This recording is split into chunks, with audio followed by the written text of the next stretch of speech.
ਆਨੰਦਪੁਰ ਸਾਹਿਬ ਦੇ ਮਤੇ ਬਾਰੇ ਮੈਂ ਕਹਿੰਦਾ ਕਿ ਤੁਸੀਂ ਥੋੜਾ ਦਰਸ਼ਕਾਂ ਨੂੰ ਦੱਸੋ ਕਿ ਇਹ ਮਤਾ ਕੀ ਸੀ, ਕਿਹੜੀਆਂ ਮੰਗਾਂ ਸੀ, ਇਹਦੇ ਵਿੱਚ ਕੌਣ ਲੈ ਕੇ ਆਇਆ ਸੀ ਇਹਨੂੰ, ਤੇ ਅਕਾਲੀ ਦਲ ਦੀ ਜਿਹੜੀ ਸਿਆਸਤ ਹੈ ਇਸ ਦੇ ਵਿੱਚ ਕਿਸ ਤਰ੍ਹਾਂ ਦੀ ਰਹੀ। ਅੰਗਰੇਜ਼ਾਂ ਦੇ ਟਾਈਮ ਦੇ ਵਿੱਚ 1862 ਤੋਂ ਲੈ ਕੇ 1946 ਤੱਕ ਹੋਈ ਜੀ। 1946 ਦੇ ਵਿੱਚ ਕੈਬਨਿਟ ਮਿਸ਼ਨ ਦਾ ਇੱਕ ਪ੍ਰਪੋਜ਼ਲ ਆਇਆ। ਉਹਨਾਂ ਨੇ ਵੀ ਇਸ ਤਰ੍ਹਾਂ ਹੀ ਇਹ ਚਾਰੇ ਜਿਹੜੇ ਇਸ਼ੂ ਸੀਗੇ ਉਹਨਾਂ ਨੂੰ ਲੋਕਾਂ ਦੇ ਹੱਕ ਦੇ ਵਿੱਚ ਰੱਖ ਕੇ ਤੇ ਫਿਰ ਉਹਨਾਂ ਨੇ ਕਿਹਾ ਕਿ ਹਿੰਦੁਸਤਾਨ ਇੱਕ ਰਵੇ। ਮਤਲਬ ਕਿ ਭਾਰਤ ਦੀ ਏਕਤਾ ਤੇ ਅਖੰਡਤਾ ਦਾ ਹਵਾਲਾ ਦੇ ਕੇ ਜਿਹੜਾ ਉਹ ਸਿੱਖਾਂ ਨੂੰ ਨਾਲ ਰੱਖਿਆ ਗਿਆ ਕਿ ਅਸੀਂ ਤੁਹਾਨੂੰ ਖੁਦ ਮੁਖਤਿਆਰੀ ਦੇ ਕੇ ਰੱਖਾਂਗੇ ਪੰਜਾਬ ਦੇ ਵਿੱਚ। ਅਕਾਲੀ ਦਲ ਨੇ 6 ਸਰਕਾਰਾਂ ਬਣਾਈਆਂ, ਦੂਸਰਿਆਂ ਨੇ ਬਣਾਈਆਂ, ਕਾਂਗਰਸ ਨੇ 2-3 ਬਣਾਈਆਂ, ਲੇਕਿਨ 25 ਸਾਲਾਂ ਦੇ ਵਿੱਚ ਇਹਨਾਂ ਨੇ ਜਿਹੜੀ ਕਾਂਗਰਸ ਦੀਆਂ ਸਰਕਾਰਾਂ ਸੀ ਉਹ ਆਪਦੇ 4-4 5-5 ਸਾਲ ਪੂਰੇ ਕਰਦੀਆਂ ਰਹੀਆਂ। ਜਿੰਨੀਆਂ ਅਕਾਲੀ ਦਲ ਦੀਆਂ ਸਰਕਾਰਾਂ ਬਣੀਆਂ ਉਹ ਕੋਈ ਵੀ ਉਹਨਾਂ ਟਾਈਮ ਪੂਰਾ ਨਹੀਂ ਕਰ ਸਕੀ। ਖਤਰਾ ਕਿਸ ਗੱਲ ਦਾ ਹੁੰਦਾ ਸੀ ਇਹਨਾਂ ਨੂੰ? ਪੰਜਾਬੀਆਂ ਤੋਂ ਖਤਰਾ ਹੁੰਦਾ ਸੀ ਜਾਂ ਸਿੱਖਾਂ ਤੋਂ ਖਤਰਾ ਹੁੰਦਾ ਸੀ? ਕਿ ਇਹ ਸਿਰਫ ਪੰਜਾਬੀਆਂ ਤੇ ਸਿੱਖਾਂ ਦੇ ਵਿੱਚ ਪਾੜਾ ਪਾ ਕੇ ਤੇ ਇੱਥੇ ਕਿਸੇ ਦਾ ਤਕੜਾ ਗੱਡਣਾ ਚਾਹੁੰਦੇ ਸੀ। ਜੀ, ਉਹਨਾਂ ਸਮੇਂ 'ਚ ਬਾਦਲ ਸਾਹਿਬ ਵੀ ਸੀ ਇਸ ਸਮਝੌਤੇ ਦੇ ਦੌਰਾਨ। ਉਹਨਾਂ ਨੇ ਉਸ ਵੇਲੇ ਇਹ ਮਤਾ ਕੀਤਾ। ਹੁਣ ਉੱਥੇ ਮਤਾ ਲਿਖਣ ਵਾਸਤੇ ਸਰਦਾਰ ਕਪੂਰ ਸਿੰਘ ਨੂੰ ਕਹਿਤਾ ਗਿਆ। ਉਹਨਾਂ ਨੇ ਆਪਣਾ ਮਤਾ ਲਿਖਿਆ ਆਪਣੇ ਹੱਥ ਨਾਲ, ਜਿਹੜਾ ਕਿ ਮੈਂ ਆਪਣੀਆਂ 2 ਕਿਤਾਬਾਂ ਦੇ ਵਿੱਚ ਦਿੱਤਾ ਹੋਇਆ ਹੈ। ਇਹ ਓਰੀਜਨਲ ਮੇਰੇ ਕੋਲ ਪਿਆ। ਸਰਦਾਰ ਸਾਹਿਬ ਇੱਕ ਇੱਥੇ ਦੱਸਿਓ ਕਿ ਸ਼ਾਇਦ ਦਰਸ਼ਕ ਇਹ ਜਾਣਨਾ ਚਾਹਣਗੇ ਕਿ ਤੁਸੀਂ ਉਦੋਂ ਸ਼ਾਮਲ ਹੋਏ, ਉਸ ਵੇਲੇ ਤੁਹਾਡਾ ਕੀ ਰੋਲ ਹੁੰਦਾ ਸੀ, ਤੁਸੀਂ ਕਿੱਥੇ ਵਰਕਿੰਗ ਕਰਦੇ ਸੀ? ਇੱਕ ਦਿਨ ਇਹਨਾਂ ਨੇ ਬੁਲਾ ਲਿਆ ਤੇ ਮੈਂ ਚਲਾ ਗਿਆ। ਉਸ ਵੇਲੇ ਮੈਂ ਸਰਕਾਰ ਦੇ ਵਿੱਚ ਕੰਮ ਨਹੀਂ ਸੀ ਕਰਨ ਲੱਗਿਆ। ਸਤਿ ਸ਼੍ਰੀ ਅਕਾਲ, ਤੁਸੀਂ ਲੋਕਰੰਜ ਚੈਨਲ ਪੰਜਾਬੀ ਦੇਖ ਰਹੇ ਹੋ। ਮੈਂ ਤੁਹਾਡੇ ਨਾਲ ਸੁਖਵਿੰਦਰ ਸਿੰਘ। ਜਦੋਂ ਅੱਜ ਪੰਜਾਬ ਦੀ ਮੌਜੂਦਾ ਸਥਿਤੀ ਦੀ ਗੱਲ ਹੁੰਦੀ ਹੈ ਕਿ ਪੰਜਾਬ ਇਸ ਹਾਲਾਤ ਦੇ ਵਿੱਚ ਕਿਉਂ ਹੈ, ਕਿਉਂ ਪੰਜਾਬ ਦੇ ਵਿੱਚ ਆਮ ਲੋਕਾਂ ਦੇ ਨਾਲ ਕਿਸਾਨੀ ਮੰਗਾਂ ਵੀ ਉੱਠ ਰਹੀਆਂ ਨੇ। ਜੇਕਰ ਪਿਛਲੇ ਸਮੇਂ ਦੀ ਗੱਲ ਕੀਤੀ ਜਾਵੇ ਤਾਂ ਜਦੋਂ ਆਨੰਦਪੁਰ ਸਾਹਿਬ ਦਾ ਮਤਾ ਆਇਆ ਸੀ, ਉਹ ਮਤਾ ਕੀ ਸੀ, ਉਹਦੇ ਵਿੱਚ ਮੰਗਾਂ ਕਿਹੜੀਆਂ ਸੀ? ਕਿਉਂਕਿ ਹੁਣ ਵੀ ਜਦੋਂ ਵੀ ਪੰਜਾਬ ਦੇ ਉੱਤੇ ਕੋਈ ਨਾ ਕੋਈ ਸਮਾਂ ਅਜਿਹਾ ਭਾਰੂ ਪੈ ਜਾਂਦਾ ਹੈ, ਹਾਲਾਤ ਇਸ ਤਰ੍ਹਾਂ ਦੇ ਬਣਦੇ ਨੇ, ਕੋਈ ਤਰਾਸਦੀ ਇਹੋ ਜਿਹੀ ਹੁੰਦੀ ਹੈ, ਤਾਂ ਉੱਥੇ ਆਵਾਜ਼ ਉੱਠਦੀ ਹੈ ਕਿ ਜੇਕਰ ਆਨੰਦਪੁਰ ਸਾਹਿਬ ਦਾ ਮਤਾ ਪਾਸ ਕਰ ਦਿੱਤਾ ਜਾਂਦਾ, ਉਹਨੂੰ ਲਾਗੂ ਕਰ ਦਿੱਤਾ ਜਾਂਦਾ, ਤਾਂ ਸ਼ਾਇਦ ਅੱਜ ਪੰਜਾਬ ਦੇ ਹਾਲਾਤ ਇਸ ਤਰ੍ਹਾਂ ਦੇ ਨਾ ਹੁੰਦੇ, ਪੰਜਾਬ ਨੂੰ ਪਾਣੀਆਂ ਦੇ ਲਈ ਤਰਸਣਾ ਨਾ ਪੈਂਦਾ, ਜਾਂ ਹੋਰ ਵੀ ਬਹੁਤ ਮੰਗਾਂ ਜਿਹੜੀਆਂ ਉਸ ਦੇ ਵਿੱਚ ਰੱਖੀਆਂ ਗਈਆਂ। ਉਸ ਤੋਂ ਬਾਅਦ 'ਚੋਂ ਪੰਜਾਬ ਦੇ ਹਾਲਾਤ ਵਿਗੜਦੇ ਅੱਜ ਇਸ ਹਾਲਾਤ ਤੇ ਪੰਜਾਬ ਪਹੁੰਚ ਚੁੱਕਿਆ ਹੈ ਕਿ ਕੇਂਦਰ ਦੇ ਕੋਲ ਜਿਹੜਾ ਹੱਥ ਅੱਡਣੇ ਪੈਂਦੇ ਨੇ। ਮਤਾ ਕੀ ਸੀ ਤੇ ਇਸ ਵੇਲੇ ਪੰਜਾਬ ਦੇ ਹਾਲਾਤ ਕਿਸ ਤਰ੍ਹਾਂ ਦੇ ਨੇ, ਉਸ ਸਭ ਦੇ ਉੱਤੇ ਅਸੀਂ ਗੱਲਬਾਤ ਕਰਾਂਗੇ। ਮੇਰੇ ਨਾਲ ਸਾਬਕਾ IAS ਗੁਰਤੇਜ ਸਿੰਘ ਮੌਜੂਦ ਨੇ। ਗੁਰਤੇਜ ਸਿੰਘ ਜੀ, ਤੁਹਾਡਾ ਸਵਾਗਤ ਹੈ ਲੋਕਰੰਜ ਚੈਨਲ ਪੰਜਾਬੀ ਤੇ। Thank you very much. ਤੁਹਾਡੀ ਸਤਿ ਸ਼੍ਰੀ ਅਕਾਲ। ਗੁਰਤੇਜ ਸਿੰਘ ਜੀ, ਆਨੰਦਪੁਰ ਸਾਹਿਬ ਦੇ ਮਤੇ ਬਾਰੇ ਮੈਂ ਕਹਿੰਦਾ ਕਿ ਤੁਸੀਂ ਥੋੜਾ ਦਰਸ਼ਕਾਂ ਨੂੰ ਦੱਸੋ ਕਿ ਇਹ ਮਤਾ ਕੀ ਸੀ, ਕਿਹੜੀਆਂ ਮੰਗਾਂ ਸੀ, ਇਹਦੇ ਵਿੱਚ ਕੌਣ ਲੈ ਕੇ ਆਇਆ ਸੀ ਇਹਨੂੰ, ਤੇ ਅਕਾਲੀ ਦਲ ਦੀ ਜਿਹੜੀ ਸਿਆਸਤ ਹੈ ਉਹ ਇਸ ਦੇ ਵਿੱਚ ਕਿਸ ਤਰ੍ਹਾਂ ਦੀ ਰਹੀ। ਦੇਖੋ ਜੀ, ਗੱਲ ਇਹ ਹੈਗੀ ਕਿ ਆਨੰਦਪੁਰ ਸਾਹਿਬ ਦੇ ਮਤੇ ਦੀ ਜੜ ਤੱਕ ਜਾਣਾ ਹੋਵੇ ਤਾਂ ਸਾਨੂੰ ਹਿੰਦੁਸਤਾਨ ਦੇ ਵਿੱਚ ਜੋ ਕਨਸਟੀਟਿਊਸ਼ਨਲ ਡਿਵੈਲਪਮੈਂਟ ਸੰਵਿਧਾਨ ਦਾ ਆਗਾਜ਼ ਹੋਇਆ ਹੈ ਜਦੋਂ ਦਾ, ਉੱਥੋਂ ਤੱਕ ਪਹੁੰਚਣਾ ਪਏਗਾ। 1857 ਦੇ ਵਿੱਚ ਅੰਗਰੇਜ਼ਾਂ ਨੇ ਦੇਖਿਆ ਉਹ ਇਸ ਨੂੰ ਜਿਸ ਤਰ੍ਹਾਂ ਦਾ ਮੁਲਕ ਹੈਗਾ ਇਸ ਦੇ ਵਿੱਚ ਇਸ ਤਰ੍ਹਾਂ ਕਾਇਮ ਨਹੀਂ ਰੱਖ ਸਕਦੇ ਤੇ ਇਹਨਾਂ ਨੂੰ ਲੋਕਾਂ ਨੂੰ ਅਧਿਕਾਰ ਦੇਣੇ ਪੈਣਗੇ। ਉਹਨਾਂ ਨੇ ਫਿਰ 1862 ਦੀ ਇੱਕ ਕਾਉਂਸਲ ਐਕਟ ਲਿਆਂਦੀ ਜਿਹਦੇ ਵਿੱਚ ਇੱਥੋਂ ਦੇ ਲੋਕਾਂ ਨੂੰ ਕੁਝ ਅਧਿਕਾਰ ਦਿੱਤੇ। ਔਰ ਸਭ ਤੋਂ ਪਹਿਲਾ ਅਧਿਕਾਰ ਉਹਨਾਂ ਨੇ ਇਹ ਸੀਗਾ ਕਿ ਜੀ ਇਹ ਜਿਹੜੇ ਸਟੇਟ ਹੋਣਗੇ ਉਹ ਖੁਦ ਮੁਖਤਿਆਰ ਹੋਣਗੇ ਜੀ। ਇਹ ਜਿਸ ਵੇਲੇ ਉਹਨਾਂ ਨੇ ਕਬਜ਼ਾ ਕੀਤਾ ਹੈ ਅੰਗਰੇਜ਼ਾਂ ਨੇ, ਤਾਂ ਹਿੰਦੁਸਤਾਨ ਬਹੁਤ ਸਾਰੇ ਸਟੇਟਸ ਦੇ ਵਿੱਚ ਡਿਵਾਈਡ ਹੋਇਆ ਸੀਗਾ। 500-600 ਇੱਥੇ ਮੁਲਕ ਸਨ ਔਰ ਆਪਣੇ ਆਪ ਦੇ ਵਿੱਚ ਉਹ ਖੁਦ ਮੁਖਤਿਆਰ ਇੰਡੀਪੈਂਡੈਂਟ ਸੋਵਰਨ ਸਟੇਟ ਸਨ ਜੀ। ਸੋ ਜਦੋਂ ਉਹਨਾਂ ਨੇ ਸੋਚਿਆ ਕਿ ਇਹਨਾਂ ਨੂੰ ਵਾਪਸ ਅਧਿਕਾਰ ਦੇ ਦਈਏ ਆਪਣੇ, ਤਾਂ ਉਹਨਾਂ ਨੇ ਉੱਥੋਂ ਹੀ ਸ਼ੁਰੂ ਕੀਤਾ ਜਿੱਥੋਂ ਉਹਨਾਂ ਨੇ ਉਹਨਾਂ ਦੇ ਅਧਿਕਾਰ ਤੇ ਕਬਜ਼ਾ ਕਰਨਾ ਸ਼ੁਰੂ ਕੀਤਾ ਸੀਗਾ। ਉਹਨਾਂ ਨੇ ਉਸ ਦਾ ਰਿਵਰਸਲ ਕਰਕੇ ਤੇ ਖੁਦ ਮੁਖਤਿਆਰੀ ਦਿਓ ਇਹਨਾਂ ਨੂੰ। ਜੋ ਬੋਲੀ ਤੇ ਸੱਭਿਆਚਾਰ ਇਹਨਾਂ ਦਾ ਹੈ ਉਸ ਨੂੰ ਪ੍ਰੋਟੈਕਟ ਕਰਨ ਦਾ, ਉਸ ਦੀ ਮਹਿਫੂਜ਼ ਰੱਖਣ ਦਾ ਇਹਨਾਂ ਨੂੰ ਅਧਿਕਾਰ ਦਿਓ। ਫਿਰ ਇਹਨਾਂ ਨੂੰ ਉਸ ਸਟੇਟ ਦੇ ਵਿੱਚ, ਕਿਉਂਕਿ ਇਹਨਾਂ ਦਾ ਆਪਣਾ ਸਟੇਟ ਹੈ, ਤਾਂ ਸਾਰੇ ਸ਼ਹਿਰੀ ਅਧਿਕਾਰ ਦਿਓ, ਨੌਕਰੀਆਂ, ਲੋਕਾਂ ਨੂੰ ਚੁਣਨਾ, ਨੁਮਾਇੰਦਿਆਂ ਨੂੰ ਚੁਣਨਾ ਇਤਿਆਦ, ਤੇ ਫਿਰ ਜਿਹੜਾ ਇਹਨਾਂ ਦਾ ਇਲਾਕਾ ਹੈ ਉਸ ਨੂੰ ਵਾਪਸ ਕਰੋ। ਸੋ ਇਹ ਰਿਵਰਸਲ ਇਹਨਾਂ ਨੇ ਸ਼ੁਰੂ ਕਰਤਾ 1862 ਦੇ ਵਿੱਚ ਜੀ। ਉਸ ਤੋਂ ਬਾਅਦ ਇਹ ਕਾਉਂਸਲ ਐਕਟ ਦੇ ਰਾਹੀਂ 10-20 ਸਾਲ ਬਾਅਦ ਉਹ ਬਾਰ-ਬਾਰ ਇਸ ਨੂੰ ਰਿਵਾਈਜ਼ ਕਰਦੇ ਆਏ ਤੇ 1909 ਦੀ ਮੋਰਲੇ ਮਿੰਟੋ ਰਿਫਾਰਮਸ ਆਈਆਂ, ਇਤਿਹਾਸ ਇਹ ਕਰਦੇ ਆਏ। ਤਾਂ ਇਹ ਜਿਹੜਾ ਅਨੰਦਪੁਰ ਸਾਹਿਬ ਦਾ ਮਤਾ ਸੀਗਾ ਇਹ ਉਸ ਡਿਵੈਲਪਮੈਂਟ ਦੇ ਉੱਤੇ ਸੀ ਜਿਹੜੀ ਅੰਗਰੇਜ਼ਾਂ ਦੇ ਟਾਈਮ ਦੇ ਵਿੱਚ 1862 ਤੋਂ ਲੈ ਕੇ ਤੇ 1946 ਤੱਕ ਹੋਈ ਜੀ।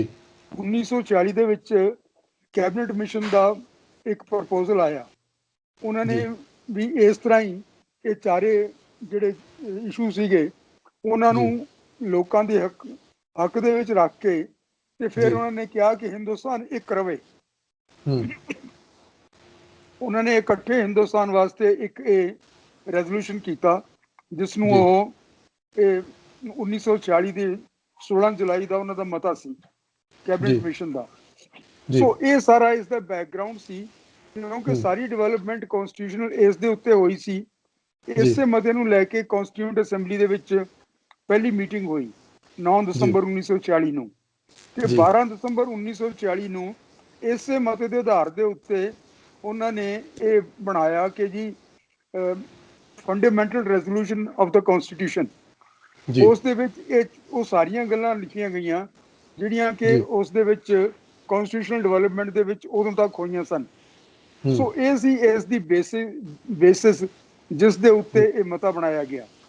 ਮਤਲਬ ਕਿ ਭਾਰਤ ਦੀ ਏਕਤਾ ਤੇ ਅਖੰਡਤਾ ਦਾ ਹਵਾਲਾ ਦੇ ਕੇ ਜਿਹੜਾ ਉਹ ਸਿੱਖਾਂ ਨੂੰ ਨਾਲ ਰੱਖਿਆ ਗਿਆ ਕਿ ਅਸੀਂ ਤੁਹਾਨੂੰ ਖੁਦ ਮੁਖਤਿਆਰੀ ਦੇ ਕੇ ਰੱਖਾਂਗੇ ਪੰਜਾਬ ਦੇ ਵਿੱਚ। ਹਾਂ, ਇਹ ਵਾਅਦੇ ਵਗੈਰਾ ਹੋਏ ਸੀ, ਇਹਨਾਂ ਦੇ ਬਾਰੇ ਆਪਾਂ ਸਾਰੇ ਜਾਣਦੇ ਹਾਂ। ਸੋ ਬਹੁਤਾ ਇਹਦੇ ਤੇ ਬਿਲਕੁਲ, ਲੇਕਿਨ ਇਹ ਇੱਕ ਜਿਹੜਾ ਸੀਗਾ ਫੰਡਾਮੈਂਟਲ ਰੈਜ਼ੋਲੂਸ਼ਨ ਇਸ ਦੇ ਉੱਤੇ ਕਨਸਟੀਟਿਊਸ਼ਨ ਦੀ ਪਹਿਲੀ ਡਰਾਫਟ ਬਣੀ ਔਰ ਉਸ ਡਰਾਫਟ ਦੇ ਵਿੱਚ ਸਾਰੇ ਵਾਅਦੇ ਜਿਹੜੇ ਸੀਗੇ ਕੀਤੇ ਹੋਏ ਉਹ ਇੰਪਲੀਮੈਂਟ ਉਹਦੇ ਚ ਲਾਗੂ ਕੀਤੇ ਗਏ।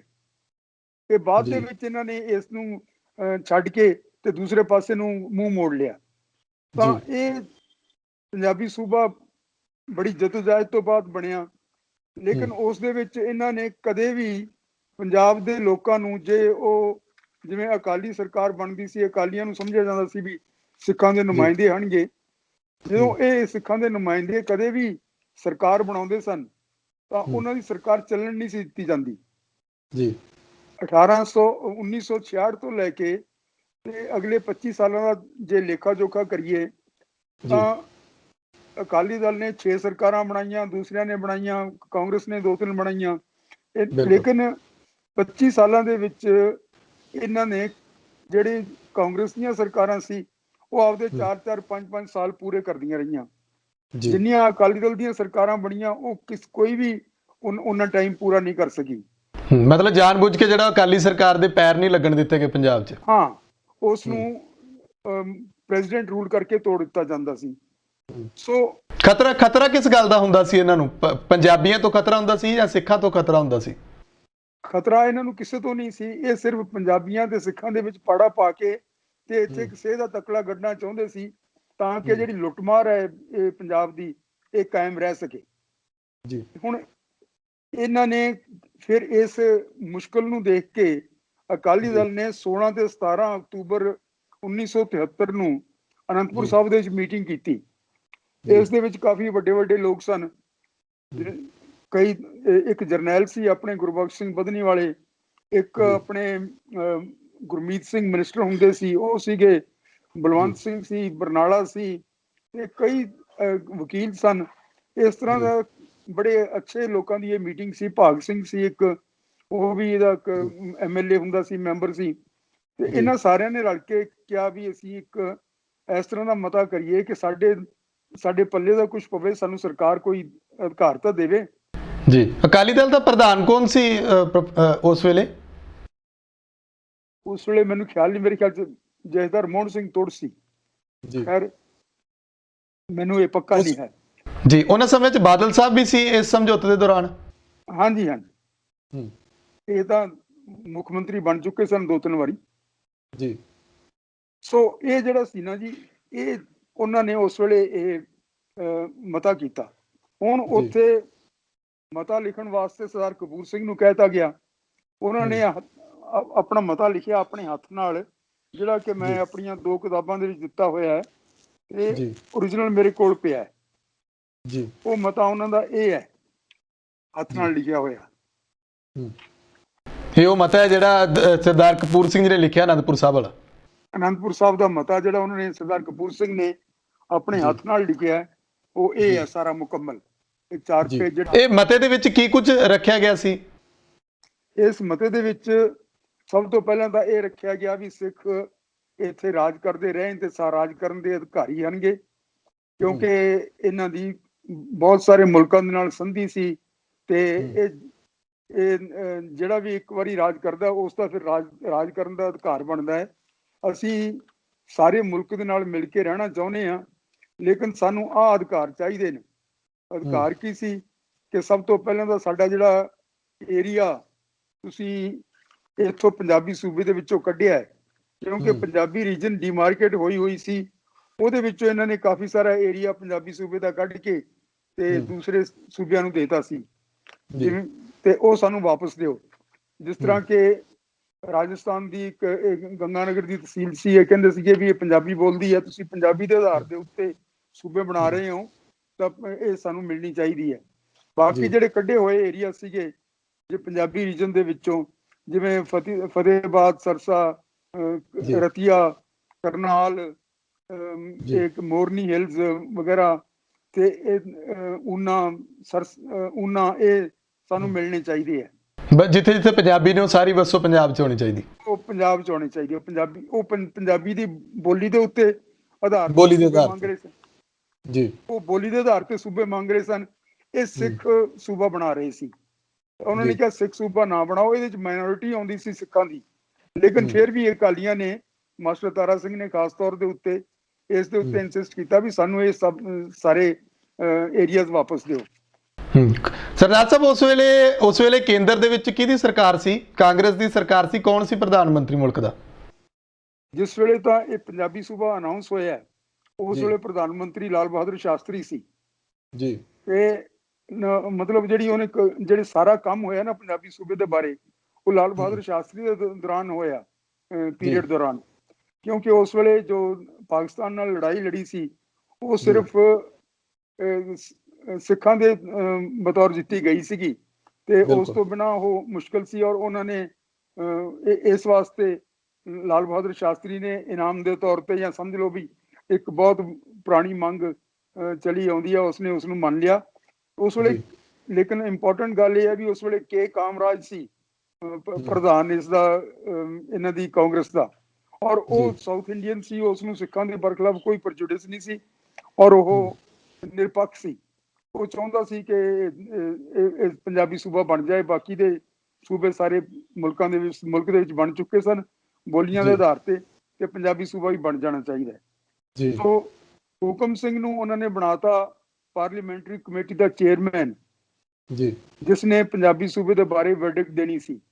ਉਹਨਾਂ ਨੇ ਇਹ ਸੋਚ ਕੇ ਬਣਾਇਆ ਕਿ ਇਹ ਸ਼ਾਇਦ ਇਸ ਦੇ ਬਰਖਲਾਫ ਵਰਡਿਕਟ ਦੇਵੇਗਾ।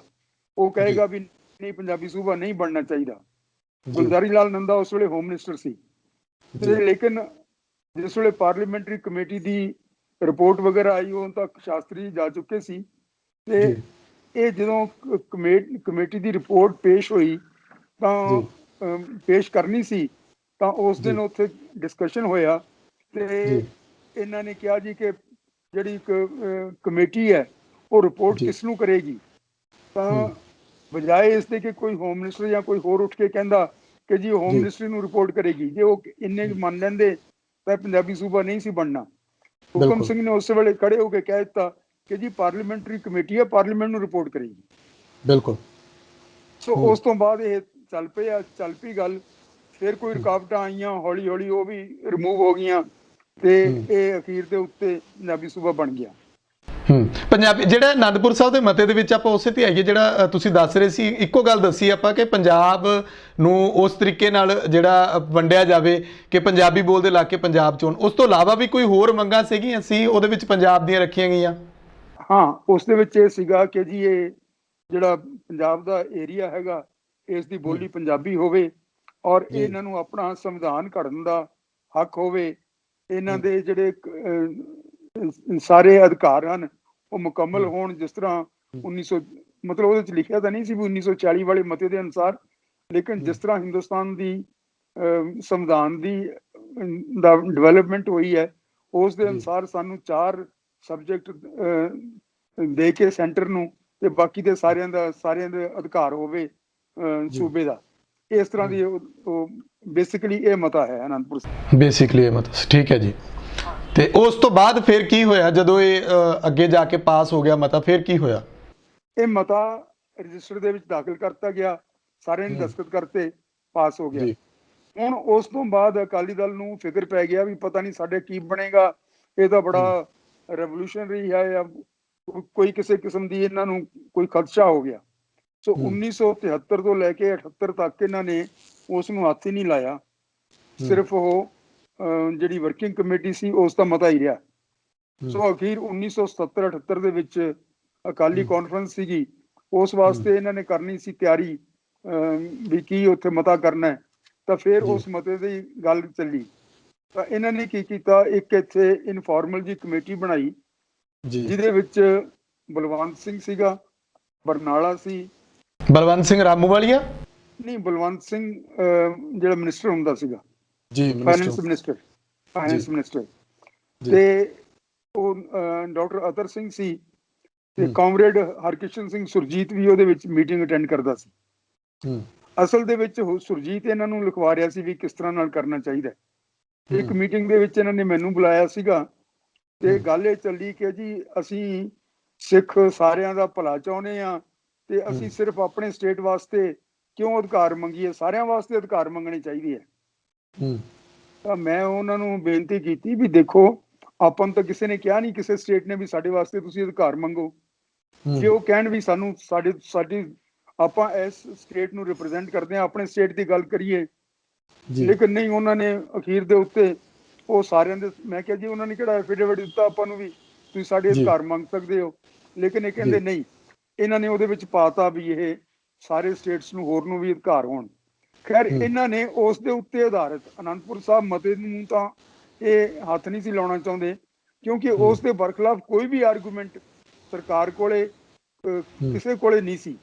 ਤਾਂ ਇਹਨਾਂ ਨੇ ਫਿਰ ਉਸ ਦੇ ਉੱਤੇ ਇੱਕ ਆਧਾਰਿਤ ਕਰਕੇ ਨਵਾਂ ਪਾਲਿਸੀ ਪ੍ਰੋਗਰਾਮ ਬਣਾਇਆ ਜਿਹੜਾ ਕਿ ਆ ਹੈਗਾ ਜੀ। ਇਸ ਦੇ ਵਿੱਚ ਇਹਨਾਂ ਨੇ ਬੜਾ ਵਿਸਤਾਰ ਕੀਤਾ ਕਿ ਜੀ ਇਹ ਸਾਨੂੰ ਕਣਕਾਂ ਦੇ ਭਾਅ ਠੀਕ ਮਿਲਣੇ ਚਾਹੀਦੇ ਆ, ਸਾਡਾ ਪਾਣੀ ਦਾ ਮਸਲਾ ਹੈ, ਸਾਡੇ ਜੋ ਜਿੰਨੇ ਵੀ ਸਾਰੇ ਸੋਸ਼ਲ ਰਿਲੀਜੀਅਸ ਸਾਰੀਆਂ ਡਿਮਾਂਡਸ ਹਨ, ਸਾਰੀਆਂ ਇਹਦੇ ਵਿੱਚ ਵਿਸਤਾਰ ਨਾਲ ਲਿਖੀਆਂ। ਇਹ ਔਰ ਉਹ ਜਿਹੜਾ ਓਰੀਜਨਲ ਮਤਾ ਸੀ ਉਹ ਇਹਦੇ ਵਿੱਚ ਤੋੜ ਕੇ ਕਈ ਥਾਂ ਦੇ ਉੱਤੇ ਪਾਇਆ, ਲੇਕਿਨ ਉਸ ਦਾ ਸਾਰਾ ਪ੍ਰਭਾਵ ਖਤਮ ਕਰਤਾ ਗਿਆ। ਜਿਹੜਾ ਮਤਾ ਪਹਿਲਾਂ ਪਾਇਆ ਗਿਆ ਸੀ ਉਹਦਾ ਪ੍ਰਭਾਵ ਖਤਮ ਕਰਨ ਲਈ ਇਹਨਾਂ ਨੇ ਆ ਨਵੀਆਂ ਮੰਗਾਂ ਰੱਖੀਆਂ ਵਿੱਚ, ਨਵੀਆਂ ਇਹ ਸਾਰਾ ਕੁਝ ਉਹਦੇ ਵਿੱਚ ਮਿਲਾਇਆ। ਸਰਦਾਰ ਸਾਹਿਬ ਇੱਕ ਇੱਥੇ ਦੱਸਿਓ ਕਿ ਸ਼ਾਇਦ ਦਰਸ਼ਕ ਇਹ ਜਾਣਨਾ ਚਾਹਣਗੇ ਕਿ ਤੁਸੀਂ ਉਦੋਂ ਸ਼ਾਮਲ ਹੋਏ, ਉਸ ਵੇਲੇ ਤੁਹਾਡਾ ਕੀ ਰੋਲ ਹੁੰਦਾ ਸੀ, ਤੁਸੀਂ ਕਿੱਥੇ ਵਰਕਿੰਗ ਕਰਦੇ ਸੀ? ਨਹੀਂ, ਮੈਂ ਤਾਂ ਇੱਥੇ ਹੀ ਸੀ ਪੰਜਾਬ ਦੇ ਵਿੱਚ ਹੀ, ਲੇਕਿਨ ਮੈਂ ਉਹ ਥੋੜੀ ਜਿਹੀ ਦੇਰ ਵਾਸਤੇ ਇਹਨਾਂ ਦੇ ਇੱਕ ਦਿਨ ਇਹਨਾਂ ਨੇ ਬੁਲਾ ਲਿਆ ਤੇ ਮੈਂ ਚਲਾ ਗਿਆ। ਉਸ ਵੇਲੇ ਮੈਂ ਸਰਕਾਰ ਦੇ ਵਿੱਚ ਕੰਮ ਨਹੀਂ ਸੀ ਕਰਨ ਲੱਗਿਆ ਜੀ। ਤੇ ਇਹਨਾਂ ਨੇ ਜਿਹੜਾ ਕੀਤਾ ਹੈਗਾ ਆਪਣਾ, ਜਿਹੜਾ ਮਾੜਾ ਕੀਤਾ ਇਹਨਾਂ ਨੇ ਉਹ ਇਹ ਕੀਤਾ ਕਿ ਆ ਜਿਹੜਾ ਸਿੱਖ ਪੰਥ ਦਾ ਰਾਜਸੀ ਨਿਸ਼ਾਨਾ ਪਿੱਛੇ ਲਿਖ ਦਿੱਤਾ ਇਸ ਦੇ। ਇਹ ਸਿੱਖ ਪੰਥ ਦਾ ਰਾਜਸੀ ਨਿਸ਼ਾਨਾ ਜਿਹੜਾ ਸੀਗਾ ਇਹ ਅਨੰਦਪੁਰ ਸਾਹਿਬ ਦੇ ਮਤੇ ਦੇ ਵਿੱਚ ਨਹੀਂ ਸੀਗਾ। ਇਹ ਸਰਦਾਰ ਸਾਹਿਬ ਨੇ ਜਿਸ ਵੇਲੇ ਇਹਨਾਂ ਦੀ ਮਾਸਟਰ ਦਲ ਦੀ ਤੇ ਫਤਿਹ ਸਿੰਘ ਦਲ ਦੀ ਮਰਜਰ ਹੋਈ ਸੀ, ਇਕੱਠੇ ਹੋਏ ਸਨ, ਉਸ ਵੇਲੇ ਇਹਨਾਂ ਨੇ ਸਿੱਖਾਂ ਦਾ ਨਿਸ਼ਾਨਾ ਰੱਖਿਆ ਸੀ ਉਹਦੇ ਵਿੱਚ, ਜਿਹਦੇ ਵਿੱਚ ਖਾਲਸਾ ਜੀ ਦੇ ਬੋਲ ਬਾਲੇ ਤੇ ਹੋਰ ਸਾਰਾ ਕੁਝ ਸੀਗਾ। ਬਾਅਦ ਦੇ ਵਿੱਚ ਤੁਹਾਨੂੰ ਪਤਾ ਹੈ ਕਿ ਇਸ ਨੂੰ ਜਿਹੜਾ ਹੋਇਆ ਹਿੰਦੁਸਤਾਨ ਦੇ ਵਿੱਚ ਤੂਫਾਨ ਖੜਾ ਕਰਤਾ ਗਿਆ ਵੀ ਪਤਾ ਨਹੀਂ ਇਹ ਸਿੱਖ ਤਾਂ ਕੀ ਕਰਨਾ ਚਾਹੁੰਦੇ ਆ ਕੀ ਨਹੀਂ। ਤਾਂ ਇਹ ਸਾਰਾ ਜਿਹੜਾ ਸੀਗਾ ਇਹ ਤਕਰੀਬਨ ਕਮਿਊਨਿਸਟ ਇਨਫਲੂਐਂਸ ਦੇ ਨਾਲ ਇਹ ਸਾਰਾ ਬਣਿਆ ਔਰ ਕਾਮਰੇਡ ਹਰਕਿਸ਼ਨ ਸਿੰਘ ਸੁਰਜੀਤ ਨੇ ਬਣਵਾਇਆ।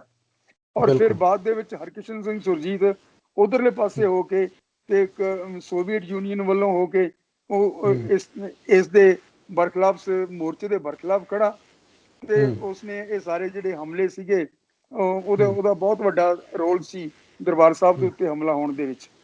ਸੋ ਇਹ ਹੋਇਆ ਤੇ ਇਹਨਾਂ ਨੂੰ ਡਰ ਕੀ ਸੀ ਸਰਦਾਰ ਸਾਹਿਬ, ਇਹਨਾਂ ਨੂੰ ਡਰ ਕੀ ਸੀ? ਅਨੰਦਪੁਰ ਸਾਹਿਬ ਦਾ ਜਿਹੜਾ ਮਤਾ ਸੀ ਉਹ ਇਹਨਾਂ ਨੇ ਕਿਉਂ ਨਹੀਂ ਉਹਨੂੰ ਮਤਲਬ ਕਿ ਅਮਲ ਦੇ ਵਿੱਚ ਲਿਆਂਦਾ? ਆਪਣੇ ਵੱਲੋਂ ਦੁਬਾਰਾ ਨਵੀਆਂ ਮੰਗਾਂ ਕਿਉਂ ਰੱਖਦੀਆਂ? ਦੇਖੋ, ਅਨੰਦਪੁਰ ਸਾਹਿਬ ਦਾ ਮਤਾ ਜਿਹੜਾ ਸੀਗਾ ਉਸ ਨੂੰ ਸਮਝਣ ਵਾਸਤੇ ਥੋੜਾ ਜਿਹੀ ਕਨਸਟੀਟਿਊਸ਼ਨਲ ਡਿਵੈਲਪਮੈਂਟ ਦੀ ਸਮਝਣ ਦੀ ਲੋੜ ਸੀ ਵੀ ਹਿੰਦੁਸਤਾਨ ਦੇ ਵਿੱਚ ਇਸ ਤੋਂ ਪਹਿਲਾਂ ਕੀ ਹੋਇਆ ਤੇ ਕਿਉਂ ਇਹ ਮਤਾ ਠੀਕ ਹੈ। ਉਸ ਵੇਲੇ ਮੈਂ ਇਸ ਨੂੰ ਬਹੁਤਾ ਇਸ ਦੇ ਵੱਲ ਧਿਆਨ ਨਹੀਂ ਦੇ ਸਕੇ ਤੇ ਇਹਨਾਂ ਨੇ ਕੋਈ ਜਾਂ ਸਮਝਣ ਦੀ ਕੋਸ਼ਿਸ਼ ਨਹੀਂ ਕੀਤੀ ਤੇ ਇਸ ਕਰਕੇ ਇਹਨਾਂ ਨੇ ਉਸ ਨੂੰ ਇੱਕ ਇਸ ਤਰ੍ਹਾਂ ਦਾ ਬਣਾਇਆ ਸੁਰਜੀਤ ਦੇ ਕਹਿਣ ਦੇ ਉੱਤੇ ਕਿ ਲੋਕ ਕਹਿਣ ਵੀ ਸਾਰਿਆਂ ਵਾਸਤੇ ਰੈਲੇਵੈਂਟ ਹੈ, ਹਰ ਇੱਕ ਸੂਬੇ ਨੂੰ ਇਹ ਚਾਹੀਦੀ ਹੈ ਅਧਿਕਾਰ, ਇਸ ਤਰ੍ਹਾਂ ਦੀਆਂ ਗੱਲਾਂ ਕਰੋ ਤਾਂ ਕਿ ਆਪਾਂ ਇਕੱਲੇ ਨਾ ਹੋ ਜਾਈਏ। ਇਹ ਅਕਾਲੀ ਹੋ ਕੇ, ਪੰਥ ਤੈਸ਼ੀ ਹੋ ਕੇ, ਸਿੱਖਾਂ ਦਾ ਚਿਹਰਾ ਹੋ ਕੇ ਇਹਨਾਂ ਨੇ ਕਾਮਰੇਡਾਂ ਤੋਂ ਸਲਾਹ ਲੈ ਲਈ। ਇਹ ਉਹਨੂੰ ਗੁਰੂ ਜੀ ਕਹਿੰਦੇ ਸਨ ਸਾਰੇ, ਸਮੇਤ ਆਪਣੇ ਪ੍ਰਕਾਸ਼ ਸਿੰਘ ਬਾਦਲ ਸਮੇਤ ਆਪਣਾ ਬਲਵੰਤ ਸਿੰਘ ਫਾਈਨੈਂਸ ਮਿਨਿਸਟਰ ਅਤਰ ਸਿੰਘ, ਸਾਰੇ ਉਹਨੂੰ ਗੁਰੂ ਜੀ ਕਹਿੰਦੇ ਸੀ ਜੀ, ਕਾਮਰੇਡ ਸੁਰਜੀਤ ਨੂੰ ਜੀ। ਤਾਂ ਫਿਰ ਇਸ ਦੇ ਬਾਰੇ ਗਲਤ ਫਹਿਮੀਆਂ ਸ਼ੁਰੂ ਹੋ ਗਈਆਂ 1982-83 ਦੇ ਵਿੱਚ ਜਦੋਂ ਇਹਨਾਂ ਨੇ ਰੌਲਾ ਪਾਉਣਾ ਸ਼ੁਰੂ ਕੀਤਾ ਤਾਂ ਗਲਤ ਫਹਿਮੀਆਂ ਹੋਈਆਂ। ਫਿਰ ਮੈਂ ਇੱਕ ਪੈਂਫਲੇਟ ਲਿਖੀ ਸੀ ਜਿਸ ਦੇ ਵਿੱਚ ਅਨੰਦਪੁਰ ਦੇ ਮਤੇ ਦੇ ਬਾਰੇ ਜਿੰਨੀਆਂ ਗਲਤ ਫਹਿਮੀਆਂ ਪਾਈਆਂ ਸਨ ਉਹਨਾਂ ਨੂੰ ਰਿਮੂਵ ਕਰਨ ਦੀ ਕੋਸ਼ਿਸ਼ ਕੀਤੀ ਸੀ ਜੀ। ਔਰ ਇਸ ਦੇ ਵਿੱਚ ਮੈਂ ਸਾਰੇ ਇਹ ਮਤਾ ਵੀ ਦਿੱਤਾ ਸੀਗਾ, ਇਸ ਦਾ ਪੰਜਾਬੀ ਅਨੁਵਾਦ ਤੇ ਫਿਰ ਇਸ ਦਾ ਬਾਕੀ ਜਿਹੜੇ ਇਹਨਾਂ ਨੇ ਸ਼੍ਰੋਮਣੀ ਅਕਾਲੀ ਦਲ ਵਾਲੇ ਨੇ ਬਣਾਇਆ ਉਹ ਸਾਰਾ ਕੁਝ ਮੈਂ ਇਸ ਦੇ ਵਿੱਚ ਦੇ ਕੇ ਤੇ ਸਮਝਾਇਆ ਸੀ ਵੀ ਕੋਸ਼ਿਸ਼ ਕੀਤੀ ਸੀ ਸਮਝਾਉਣ ਦੀ ਵੀ ਇਹ ਜਿਹੜਾ ਮਤਾ ਹੈਗਾ ਇਹ ਕਿਸੇ ਦੇ ਵੀ ਬਰਖਲਾਫ ਨਹੀਂ ਹੈ, ਇਹ ਸਿਰਫ ਪੰਜਾਬ ਦੀ ਤਰੱਕੀ ਵਾਸਤੇ ਔਰ ਪੰਜਾਬ ਦੇ ਭਲੇ ਵਾਸਤੇ ਹੈ ਔਰ ਇਹਦੇ ਨਾਲ ਸਾਰੇ ਦੇਸ਼ ਸਾਰਾ ਮਜ਼ਬੂਤ ਹੁੰਦਾ। ਇਸ ਤਰ੍ਹਾਂ ਦੀਆਂ ਗੱਲਾਂ ਜੋ ਇਹਦੇ ਵਿੱਚ ਸਨ ਉਹ ਮੈਂ ਕਹਿਣ ਦੀ ਕੋਸ਼ਿਸ਼ ਕੀਤੀ ਸੀ ਜੀ। ਤੇ ਅਕਾਲੀ ਫੇਲ ਕਿੱਦਾਂ ਹੋ ਗਏ? ਇਸ ਮਤੇ ਨੂੰ ਪੰਜਾਬ ਦੇ ਵਿੱਚ ਲੋਕਾਂ ਨੂੰ ਸਮਝਾਉਣ ਦੇ ਵਿੱਚ ਫੇਲ ਕਿੱਦਾਂ ਹੋ ਗਏ? ਇਹਨਾਂ ਨੇ ਸਮਝਾਇਆ ਹੀ ਨਹੀਂ, ਆਪਣੇ ਆਪ ਹੀ ਨਹੀਂ ਸਮਝਿਆ ਤੇ ਸਮਝਾਉਣਾ ਤਾਂ ਅੱਗੇ ਕੀ ਸੀਗਾ। ਲੇਕਿਨ ਇਹਨਾਂ ਦਾ ਮਕਸਦ ਪੂਰਾ ਹੋ ਚੁੱਕਿਆ ਸੀ, ਇਹ ਗੱਦੀ ਦੇ ਉੱਤੇ ਬੈਠ ਚੁੱਕੇ ਸਨ ਔਰ ਇਹ ਸਮਝੇ ਸਨ ਕਿ ਸਾਨੂੰ ਹੁਣ ਲੋੜ ਨਹੀਂ ਹੈ ਇਸ ਦੀ। ਅਸੀਂ ਰਾਜ ਕਰਨ ਦਾ ਮਤਲਬ ਸੀਗਾ, ਰਾਜ ਇਹਨਾਂ ਦਾ ਸਥਾਪਿਤ ਹੋ ਗਿਆ ਜਦੋਂ ਐਮਰਜੈਂਸੀ ਤੋਂ ਬਾਅਦ ਇੰਦਰਾ ਗਾਂਧੀ ਨੂੰ ਲੋਕਾਂ ਨੇ ਰਿਜੈਕਟ ਕਰਤਾ ਤਾਂ ਇਹਨਾਂ ਦਾ ਰਾਜ ਸਥਾਪਿਤ ਹੋ ਗਿਆ। ਤੇ ਗੱਦੀ ਤੇ ਕੌਣ ਬੈਠਾ ਆ ਕੇ ਫਿਰ? ਪ੍ਰਕਾਸ਼ ਸਿੰਘ। ਪਹਿਲਾਂ ਤਾਂ ਦੇਖੋ ਇਹ ਪਾਰਲੀਮੈਂਟ ਦੀਆਂ ਚੋਣਾਂ ਹੋਈਆਂ ਸੀਗੀਆਂ, ਇਹਨਾਂ ਨੂੰ ਬਣਾਤਾ ਗਿਆ ਐਗਰੀਕਲਚਰ ਮਿਨਿਸਟਰ ਪ੍ਰਕਾਸ਼ ਸਿੰਘ ਬਾਦਲ ਨੂੰ ਕੇਂਦਰ ਦੇ ਵਿੱਚ, ਲੇਕਿਨ ਉੱਥੇ ਬੜੇ ਔਖੇ ਸੀਗੇ ਤੇ ਫਿਰ ਅਖੀਰ ਦੇ ਵਿੱਚ ਇਹ ਇੱਥੇ ਆ ਕੇ ਪੰਜਾਬ ਦੇ ਵਿੱਚ ਜਦੋਂ ਇਹਦੀਆਂ ਚੋਣਾਂ ਹੋਈਆਂ ਤਾਂ ਫਿਰ ਇੱਥੇ ਆ ਕੇ ਪੰਜਾਬ ਦੇ ਵਿੱਚ ਚੀਫ ਮਿਨਿਸਟਰ ਬਣ ਗਏ। ਸੋ ਇਹਨਾਂ ਨੂੰ ਕਿਸੇ ਦੀ ਚੀਜ਼ ਦੀ ਲੋੜ ਨਹੀਂ ਸੀ ਹੋਰ, ਇਹ ਤਾਂ ਬਹਾਨਾ ਤੌਰ ਦੇ ਉੱਤੇ ਇਹਨਾਂ ਨੇ ਵਰਤਿਆ। ਨਹੀਂ ਤਾਂ 1973 ਤੋਂ ਲੈ ਕੇ 78 ਤੱਕ ਇਹਨਾਂ ਨੇ ਕਦੇ ਇਸ ਦਾ ਭੋਗ ਪਾਇਆ ਹੁੰਦਾ, ਕਦੇ ਗੱਲ ਕੀਤੀ ਹੁੰਦੀ, ਲੋਕਾਂ ਨੂੰ ਐਜੂਕੇਟ ਕੀਤਾ ਹੁੰਦਾ। 5-6 ਸਾਲ ਇਹਨਾਂ ਕੋਲੇ ਸਨ ਪੂਰੇ, 5-6 ਸਾਲਾਂ ਦੇ ਵਿੱਚ ਇਹਨਾਂ ਨੇ ਐਜੂਕੇਟ ਨਹੀਂ ਕੀਤਾ। ਫਿਰ ਇਹਨਾਂ ਦੀ ਮਿਨਿਸਟਰੀ ਵੀ 2-3 ਸਾਲ ਰਹੀ, ਉਸ ਤੋਂ ਬਾਅਦ ਜਦੋਂ ਤਾਈਂ 1980 ਦੇ ਵਿੱਚ ਇੰਦਰਾ ਗਾਂਧੀ ਨੇ ਡਿਸਮਿਸ ਨਹੀਂ ਕੀਤੀ ਹੁਣ ਤੱਕ ਮਿਨਿਸਟਰੀ ਰਹੀ। ਉਦੋਂ ਵੀ ਮਿਨਿਸਟਰ ਬਣ ਕੇ ਵੀ ਮਿਨਿਸਟਰੀ ਦੇ ਵਿੱਚ ਵੀ ਇਹਨਾਂ ਨੇ ਕਿਸੇ ਨੂੰ ਇਹ ਮਤਾ ਦੱਸਣ ਦੀ ਕੋਸ਼ਿਸ਼ ਨਹੀਂ ਕੀਤੀ ਵੀ ਕੀ ਸਾਡਾ ਮਤਾ ਹੈ। ਜਾਣਬੁੱਝ ਕੇ ਇਹਨੂੰ ਓਲੇ 'ਚ ਰੱਖਿਆ ਗਿਆ ਵੀ ਕਿਤੇ ਇਹ ਨਾ ਹੋਵੇ ਕਿ ਸਾਨੂੰ ਨੁਕਸਾਨ ਝੱਲਣਾ ਪਏ। ਹਾਂ, ਇੱਕ ਵਾਰੀ ਜਦੋਂ ਇਹ ਐਜੂਕੇਸ਼ਨ ਚੱਲ ਰਹੀ ਸੀ, ਇਹਨਾਂ ਦੀ ਧਰਮ ਯੁੱਧ ਮੋਰਚਾ ਲੱਗਿਆ ਹੋਇਆ ਸੀਗਾ, ਤਾਂ ਮੈਂ ਸੰਤ ਲੌਂਗੋਵਾਲ ਨੂੰ ਬੇਨਤੀ ਕੀਤੀ ਕਿ ਜੀ ਇਸ ਦੇ ਬਾਰੇ ਗਲਤਫਹਿਮੀਆਂ ਫੈਲਾ ਰਹੀ ਹੈ ਸਰਕਾਰ। ਦਰਬਾਰਾ ਸਿੰਘ ਉਸ ਵੇਲੇ ਬਹੁਤ ਰੌਲਾ ਪਾਉਂਦਾ ਸੀਗਾ ਤੇ ਇਹ ਕਹਿੰਦੇ ਆ ਜੀ ਇਹ ਇੱਕ ਖਾਲਿਸਤਾਨ ਦਾ ਮਤਾ ਹੈ, ਫਲਾਨਾ ਹੈ, ਤੇ ਇਸ ਨੂੰ ਤੁਸੀਂ ਐਕਸਪਲੇਨ ਕਰਨ ਵਾਸਤੇ ਇੱਕ ਡੈਪੂਟੇਸ਼ਨ ਭੇਜੋ। ਆਪਣੇ ਜਿਹੜੇ ਟੌਪ ਦੇ ਲੋਕ ਹਨਗੇ ਤੁਹਾਡੇ ਅਕਾਲੀ ਦਲ ਦੇ, ਉਹਨਾਂ ਨੇ ਬਰਨਾਲੇ ਦੇ ਅੰਡਰ ਇੱਕ ਡੈਪੂਟੇਸ਼ਨ ਬਣਾਇਆ ਤੇ ਉਸ ਨੂੰ ਭੇਜਿਆ ਵੀ ਤੁਸੀਂ ਜਾ ਕੇ ਸਾਰੇ ਸਟੇਟ ਕੈਪੀਟਲ ਦੇ ਵਿੱਚ ਲੋਕਾਂ ਨੂੰ ਦੱਸ ਕੇ ਆਓ ਵੀ ਸਾਡਾ ਮਤਾ ਕੀ ਹੈ ਤੇ ਕੀ ਅਸੀਂ ਚਾਹੁੰਦੇ ਹਾਂ। ਤੇ ਗਲਤਫਹਿਮੀਆਂ ਫੈਲਾ ਰਹੇ ਨੇ। ਤੇ ਬਰਨਾਲਾ ਸਾਹਿਬ ਇੱਕ ਤਾਂ ਕਿਸੇ ਹੋਰ ਸਟੇਟ ਦੇ ਵਿੱਚ ਗਏ ਤੇ ਉਸ ਤੋਂ ਬਾਅਦ ਜਾ ਕੇ ਬੰਗਾਲ ਦੇ ਵਿੱਚ ਗੁਰਦੁਆਰਿਆਂ ਦੇ ਵਿੱਚ ਚੱਕਰ ਮਾਰ ਕੇ ਤੇ ਵਾਪਸ ਆ ਗਏ, ਮੁੜ ਕੇ ਉਹ ਡੈਪੂਟੇਸ਼ਨ ਕਿਤੇ ਨਾ ਗਿਆ। ਸੋ ਇਹਨਾਂ ਨੇ ਕਿਸੇ ਨੂੰ ਐਕਸਪਲੇਨ ਕਰਨ ਦੀ ਕੋਸ਼ਿਸ਼ ਨਹੀਂ ਕੀਤੀ, ਪੂਰਾ ਜ਼ੋਰ ਨਹੀਂ ਲਾਇਆ ਕਿ ਲੋਕ ਸਮਝਣ ਕਿ ਹੈ ਕੀ। ਬਾਅਦ ਦੇ ਵਿੱਚ ਇਹਨਾਂ ਨੂੰ ਅੰਦਰੋਂ ਅੰਦਰ ਘਬਰਾਹਟ ਵੀ ਇਸ ਗੱਲ ਦੀ ਹੋਣੀ ਕਿ ਕੋਈ ਨਾ ਕੋਈ ਸ਼ਾਇਦ ਹਿੰਦੂ ਭਾਈਚਾਰਾ ਜਿਹੜਾ ਉਹਦੀ ਵੋਟ ਨਾ ਸਾਡੇ ਕੋਲੋਂ ਖੁੱਸ ਜੇ। ਨਹੀਂ, ਇਹਨਾਂ ਨੂੰ ਤਾਂ ਘਬਰਾਹਟ ਦਾ ਤਾਂ ਕੋਈ ਇਹਦੇ ਵਿੱਚ ਚਾਂਸ ਨਹੀਂ ਸੀ, ਕਿਉਂਕਿ ਹਿੰਦੂਆਂ ਦੇ ਵਰਖਲਾਫ ਇਹ 'ਚ ਕੁਛ ਨਹੀਂ। ਜਿਹੜੇ ਉਹਨਾਂ ਨੇ ਏਰੀਆਜ਼ ਮੰਗੇ ਸੀਗੇ ਉਹਦੇ ਵਿੱਚ ਹਿੰਦੂ ਮੈਜੋਰਿਟੀ ਹੁੰਦੀ ਸੀ, ਤਾਂ ਹਿੰਦੂਆਂ ਦੇ ਤਾਂ ਹੱਕ ਦੇ ਵਿੱਚ ਸੀ ਇਹ।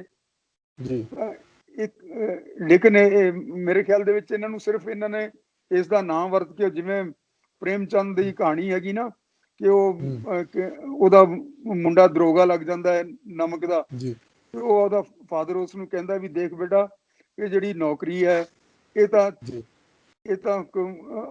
ਠੀਕ ਹੀ ਹੁੰਦੀ ਹੈ, ਲੇਕਿਨ ਨਿਗਾਹ ਇਹ ਤਾਂ ਪੀਰ ਦੀ ਮਜ਼ਾਰ ਹੈ, ਤੇ ਜਿਹੜੀ ਨਿਗਾਹ ਚੜਾਵੇ ਤੇ ਰੱਖਣੀ ਚਾਹੀਦੀ ਹੈ। ਤਾਂ ਇਹ ਜਿਹੜਾ ਹੈਗੇ ਇਹਨਾਂ ਨੇ ਸੋਚਿਆ ਵੀ ਇਹ ਅਨੰਦਪੁਰ ਸਾਹਿਬ ਦਾ ਮਤਾ ਤਾਂ ਹੈਗਾ ਹੀ ਹੈਗਾ, ਇਹ ਤਾਂ ਪੀਰ ਦੀ ਮਜ਼ਾਰ ਹੈ, ਤੇ ਤੁਸੀਂ ਆਪਣਾ ਜਿਹੜੀ ਸਰਕਾਰ ਬਣਾ ਸਕਦੇ ਹੋ ਉਹ ਚੜਾਵਾ ਹੈ ਸਾਡਾ। ਸੋ ਇਸ ਦੇ ਉੱਤੇ ਇਹਨਾਂ ਨੇ ਜ਼ਿਆਦਾ ਕਨਸੈਂਟਰੇਟ ਕੀਤਾ, ਤੇ ਇਹਨਾਂ ਨੇ ਨਾ ਸਮਝਿਆ ਨਾ ਸਮਝਾਉਣ ਦੀ ਕੋਸ਼ਿਸ਼ ਕੀਤੀ। ਇਹ ਬੜੇ ਅਫਸੋਸ ਦੀ ਗੱਲ ਹੈ। ਔਰ ਜਦੋਂ ਵੀ ਕੀਤਾ ਇਹਨਾਂ ਨੇ ਗੁੰਮਰਾਹ ਕੀਤਾ ਉਸ ਦੇ ਬਾਰੇ। ਅਖੀਰ ਦੇ ਵਿੱਚ ਸਰਕਾਰੀ ਕਮਿਸ਼ਨ ਨੂੰ ਦਿੱਤਾ ਗਿਆ ਤਾਂ ਦੇਖਿਆ, ਔਰ ਉਸ ਰਾਜੀਵ ਗਾਂਧੀ ਵੀ ਇਹਨਾਂ ਨੂੰ ਇਸ ਤਰ੍ਹਾਂ ਦਾ ਮਿਲ ਗਿਆ। ਇੰਦਰਾ ਗਾਂਧੀ ਚਾਹੁੰਦੀ ਸੀ ਵੀ ਸਾਰਾ ਕੁਝ ਇਹਨਾਂ ਦੇ ਬਰਖਲਾਫ ਹੋਵੇ, ਸੋ ਉਹ ਵੀ ਬਹੁਤ ਪ੍ਰਚਾਰ ਕਰਦੀ ਰਹੀ।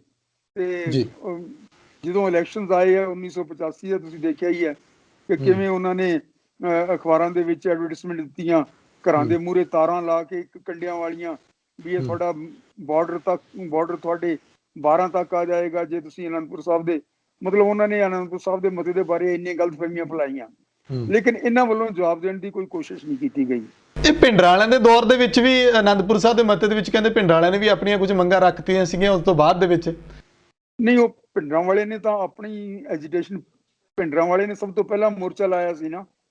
ਭਿੰਡਰਾਂ ਵਾਲਿਆਂ ਦਾ ਪ੍ਰੋਬਲਮ ਇਹ ਸੀਗਾ ਕਿ ਉਹਨਾਂ ਦੇ ਬੰਦਿਆਂ ਨੂੰ ਤੰਗ ਕਰ ਰਹੇ ਸੀਗੇ, ਕੁਝ ਲੋਕਾਂ ਨੂੰ ਫੜ ਲਿਆ, ਉਹਨਾਂ ਨੂੰ ਗਵਰਨਰ ਉੱਥੇ ਅੰਮ੍ਰਿਤਸਰ ਆਇਆ ਹੋਇਆ ਸੀਗਾ, ਤੇ ਉਹਨਾਂ ਨੇ ਉਹਦੇ ਕੋਲ ਡੈਪੂਟੇਸ਼ਨ ਭੇਜਿਆ ਕਿ ਜੀ ਸਾਡੇ ਬੰਦੇ ਨਜਾਇਜ਼ ਫੜ ਰਹੇ ਆ, ਤੇ ਉਹਨਾਂ ਨੇ ਉਹਨਾਂ ਬੰਦਿਆਂ ਨੂੰ ਜਿਹੜੇ ਡੈਪੂਟੇਸ਼ਨ ਤੇ ਗਏ ਸਨ ਉਹਨਾਂ ਨੂੰ ਵੀ ਫੜ ਕੇ ਅੰਦਰ ਕਰਤਾ। ਤਾਂ ਉਸ ਤੋਂ ਬਾਅਦ ਭਿੰਡਰਾਂ ਵਾਲੇ ਕੋਲ ਕੋਈ ਚੋਇਸ ਨਹੀਂ ਸੀ, ਉਸਨੇ ਆਪਣਾ ਮੋਰਚਾ ਲਾਤਾ, ਔਰ ਉਸ ਮੋਰਚੇ ਦੀਆਂ ਜਿਹੜੀਆਂ ਮੰਗਾਂ ਸੀਗੀਆਂ ਉਹਨਾਂ ਨੇ ਉਹਦੇ ਵਿੱਚ ਸ਼ਾਮਲ ਕਰ ਲਈਆਂ, ਤੇ ਉਹਨਾਂ ਨੇ ਬਾਕੀ ਇਹਨਾਂ ਦਾ ਸਾਰਾ ਪ੍ਰੋਗਰਾਮ ਸੀ ਉਹ ਆਪਣੇ ਸਰਾਣੇ ਰੱਖਦੇ ਸੀ। ਅਨੰਦਪੁਰ ਸਾਹਿਬ ਰੈਜ਼ੋਲੂਸ਼ਨ ਜੋ ਇਹਨਾਂ ਨੇ ਸਾਈਨ ਕਰਕੇ ਭੇਜਿਆ ਸੀ ਸੈਂਟਰ ਨੂੰ, ਉਹ ਆਪਣੇ ਸਰਾਣੇ ਰੱਖਦੇ ਸੀ, ਔਰ ਲੋਕਾਂ ਨੂੰ ਦੱਸਦੇ ਸੀ ਵੀ ਅਸੀਂ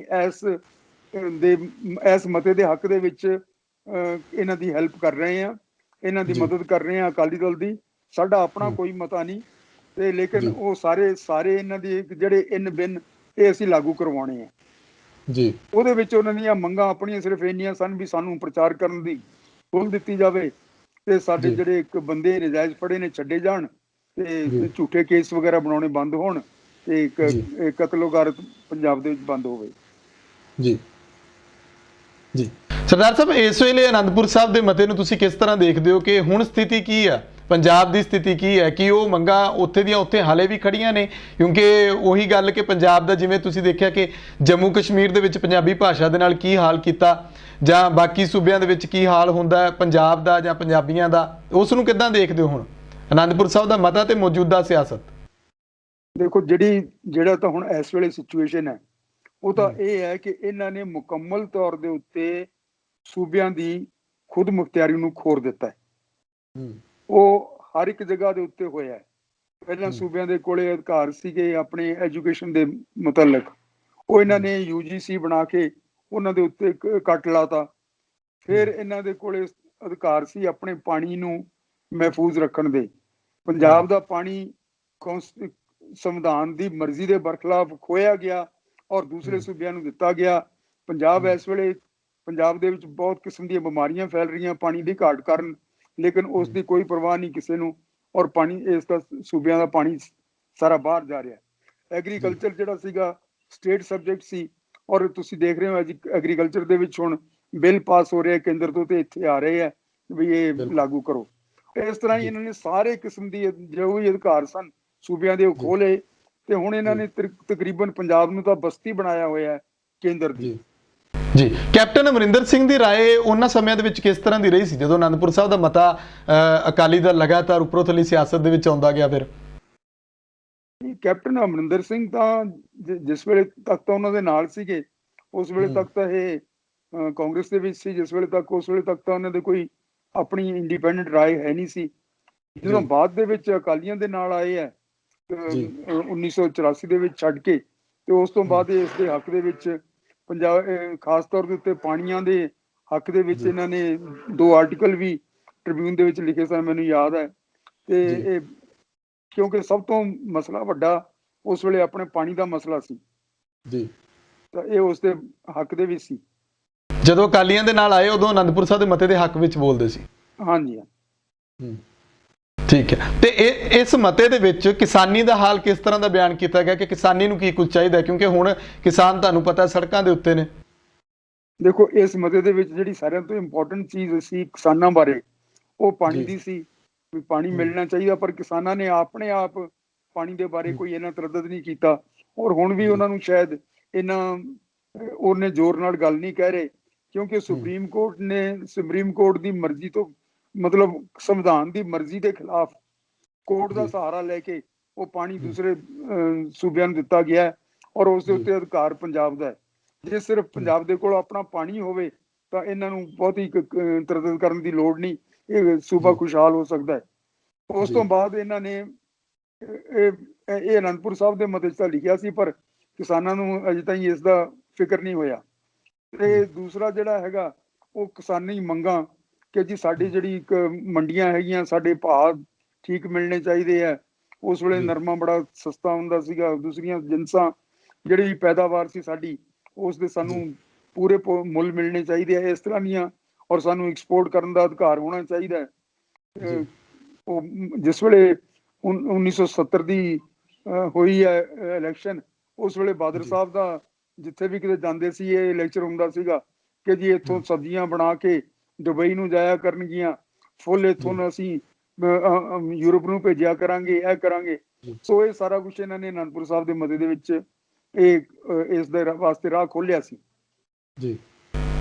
ਉਹ ਤਾਂ ਹੁਣ ਵੀ ਕਹਿੰਦੇ ਰਹੇ ਨੇ ਕਿ ਅਸੀਂ ਪੰਜਾਬ ਨੂੰ ਕੈਲੀਫੋਰਨੀਆ ਬਣਾ ਦਾਂਗੇ, ਅਸੀਂ ਫਲਾਣਾ 25 ਸਾਲ ਰਾਜ ਕਰਕੇ ਇਹ ਕੁਝ ਕਰ ਲਾਂਗੇ। ਪਰ ਹੁਣ ਜਿਹੜਾ ਉਹ ਪੰਜਾਬ ਦੇ ਵਿੱਚ ਇਹਨਾਂ ਦਾ ਹਸ਼ਰ ਕੀ ਹੋ ਰਿਹਾ ਉਹ ਤਾਂ ਸਾਰੇ ਜਾਣਦੇ ਨੇ। ਗੁਰਤੇਜ ਸਿੰਘ ਜੀ, ਹੱਲ ਕੀ ਮੰਨਦੇ ਹੋ ਕਿ ਹੁਣ ਇਸ ਵੇਲੇ ਮੌਕੇ ਤੇ ਹੱਲ ਜਿਹੜਾ ਆਪਾਂ ਲੋਕਾਂ ਤੱਕ ਪਹੁੰਚਾਇਆ ਜਾਵੇ, ਕਿ ਹੱਲ ਕੀ ਹੈ ਇਹਨਾਂ ਚੀਜ਼ਾਂ ਦਾ? ਨਾ ਤਾਂ ਅਨੰਦਪੁਰ ਸਾਹਿਬ ਦੇ ਮਤੇ ਨੂੰ ਪ੍ਰਵਾਨ ਕੀਤਾ ਗਿਆ ਪੰਜਾਬ ਦੇ ਵਿੱਚ, ਨਾ ਉਹ ਲਾਗੂ ਕੀਤਾ ਗਿਆ। ਅੱਜ ਪੰਜਾਬ ਦੇ ਹਾਲਾਤ ਨਾ ਹੁੰਦੇ ਜੇ ਉਹ ਮਤਾ ਮਤਲਬ ਕਿ ਪ੍ਰਵਾਨ ਕਰਕੇ ਪੰਜਾਬ ਦੇ ਵਿੱਚ ਲਾਗੂ ਕੀਤਾ ਜਾਂਦਾ, ਪਰ ਹੁਣ ਹੱਲ ਕੀ ਹੈ ਅਖੀਰ ਦੇ ਵਿੱਚ ਜੇ ਆਪਾਂ ਹੱਲ ਦੱਸੀਏ? ਦੇਖੋ, ਹੱਲ ਤਾਂ ਉਹੀ ਹੈ ਜਿਹੜਾ ਹੱਲ ਜਿਸ ਵੇਲੇ ਸੰਵਿਧਾਨ ਬਣਨਾ ਸ਼ੁਰੂ ਹੋਇਆ ਹੈ 1862 ਦੇ ਵਿੱਚ, ਉਦੋਂ ਤੋਂ ਲੈ ਕੇ 1946 ਤੱਕ ਜਿਹੜੀ ਉਸ ਦਾ ਵਿਸਤਾਰ ਹੋਇਆ, ਜਿਹੜਾ ਉਸ ਦਾ ਨਿਰੂਪਣ ਹੋਇਆ, ਔਰ ਜਿਹੜੀ ਕਨਸਟੀਟਿਊਟ ਅਸੈਂਬਲੀ ਦੀ 13 ਦਸੰਬਰ 1946 ਦਾ ਫੰਡਾਮੈਂਟਲ ਰੈਜ਼ੋਲੂਸ਼ਨ ਹੈ, ਉਸੇ ਦੀ ਲਾਈਨ ਦੇ ਵਿੱਚ ਇਸ ਦਾ ਹੱਲ ਹੈ। ਕਿਉਂਕਿ ਲੋਕਾਂ ਨੂੰ ਆਪਣਾ ਸੂਬਾ ਚਾਹੀਦਾ ਹੈ, ਖੁਦ ਮੁਖਤਿਆਰੀ ਚਾਹੀਦੀ ਹੈ। ਆਪਣੀ ਬੋਲੀ ਦਾ ਹਾਲ ਤੁਸੀਂ ਆਪੇ ਹੀ ਦੱਸ ਚੁੱਕੇ ਹੋ ਵੀ ਉੱਥੇ ਦਾ ਕਿਸ ਤਰ੍ਹਾਂ ਨਾਲ ਜੰਮੂ ਕਸ਼ਮੀਰ ਦੇ ਵਿੱਚ ਖਤਮ ਕਰ ਦਿੱਤੀ ਗਈ, ਔਰ ਬੋਲੀ ਨੂੰ ਹੌਲੀ ਹੌਲੀ ਇਹ ਸੀਮਤ ਕਰਕੇ ਤੇ ਇੱਥੇ ਵੀ ਪੰਜਾਬੀ ਨੂੰ ਕਾਫੀ ਢਾਹ ਲੱਗ ਰਹੀ ਹੈ। ਹੁਣ ਇਹ ਪੰਜਾਬੀ ਸਭ ਤੋਂ ਪੁਰਾਣੀ ਬੋਲੀ ਹੈ ਮਨੁੱਖਤਾ ਦੀ। ਇਸ ਤੋਂ ਬਾਅਦ ਸੰਸਕ੍ਰਿਤ ਆਈ ਹੈ ਜਿਹੜੀ ਸਮਝਦੇ ਆ ਵੀ ਸਭ ਤੋਂ ਪੁਰਾਣੀ ਹੈ। ਤੇ ਇਸ ਪੰਜਾਬੀ ਬੋਲੀ ਦੇ ਉਪ ਭਾਖਾਵਾਂ ਹੈਗੀਆਂ ਜਿਹੜੀਆਂ ਆਹ ਰਾਜਸਥਾਨੀ, ਡੋਗਰੀ ਇਤਿਆਦ ਹੈਗੀਆਂ ਸਾਰੀਆਂ। ਉਰਦੂ ਦੇ ਉੱਤੇ ਵੀ ਪੰਜਾਬੀ ਦੀ ਬਹੁਤ ਇਨਫਲੂਐਂਸ ਹੈ, ਖਾਸ ਤੌਰ ਦੇ ਉੱਤੇ ਦੱਖਣੀ ਉਰਦੂ ਦੇ ਉੱਤੇ। ਸੋ ਇਹ ਸਾਰਾ ਕੁਝ ਜਿਹੜਾ ਹੈ ਇੰਨੀ ਵੱਡੀ ਇਹ ਲੈਂਗੁਏਜ ਹੈ, ਦੁਨੀਆ ਦੇ ਵਿੱਚ 15ਵੇਂ 16ਵੇਂ ਨੰਬਰ ਤੇ ਆਉਂਦੀ ਹੈ। ਤੇ ਇਸ ਕਰਕੇ ਇਹ ਜਿਹੜਾ ਹੈ ਇਹ ਵੀ ਖਤਮ ਹੋ ਰਹੀ ਹੈ ਸਾਡੀ।